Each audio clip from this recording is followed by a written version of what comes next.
Nous allons dans cette séquence-ci nous intéresser à un autre constructeur particulier, le constructeur de copie. C'est-à-dire que nous allons regarder ce qui se passe lorsqu'un objet est initialisé avec une copie d'un autre objet de la même classe.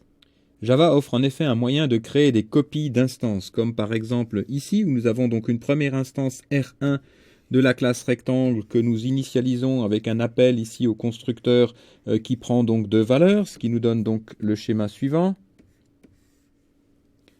Donc initialisé avec les valeurs 12.3 et 24.5, et où nous avons donc une seconde instance R2 de la classe rectangle qui, elle, est initialisée donc avec une copie de R1. On va donc effectuer ici la copie de la hauteur de R1 dans R2 et la copie de la largeur de R1 dans R2. Mais on a bien que R1 et R2 sont deux instances séparées, ici, où simplement on a initialisé R2 avec une copie de R1.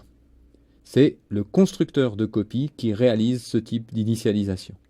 Le constructeur de copie a donc pour but d'initialiser une instance avec une copie d'une autre instance de la même classe.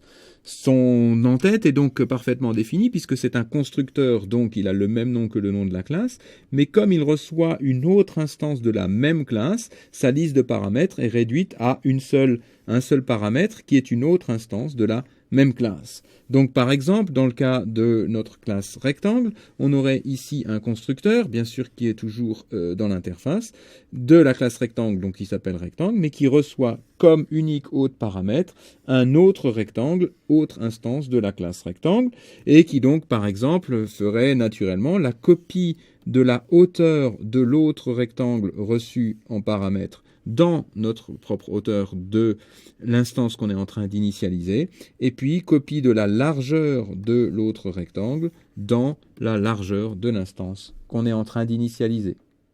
Si je reprends donc l'exemple précédent où nous avions un rectangle R1 avec une hauteur de 12.3 et une largeur de 24.5, et un rectangle R2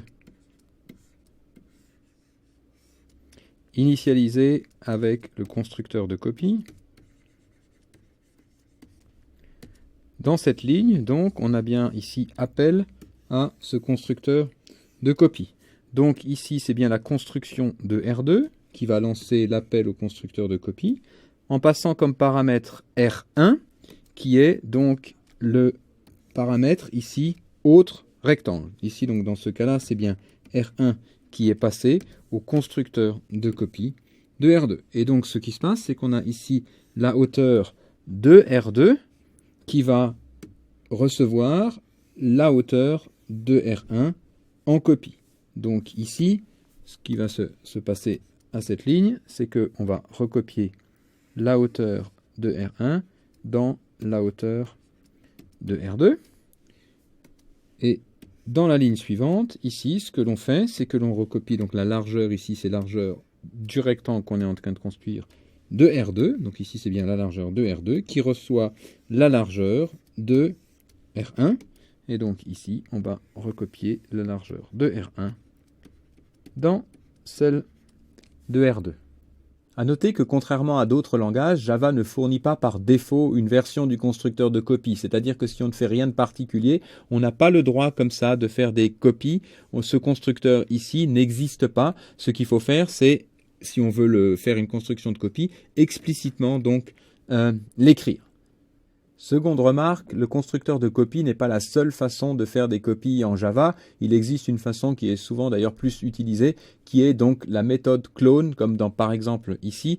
On va cloner avec un appel à la méthode clone l'instance R1 qu'on avait donc comme au préalable initialisée avec le constructeur usuel, la cloner dans R2 lors ici donc de la déclaration initialisation de l'instance R2 de la classe rectangle. Cette méthode clone sera détaillée plus tard dans d'autres séquences vidéo dans des semaines qui vont venir.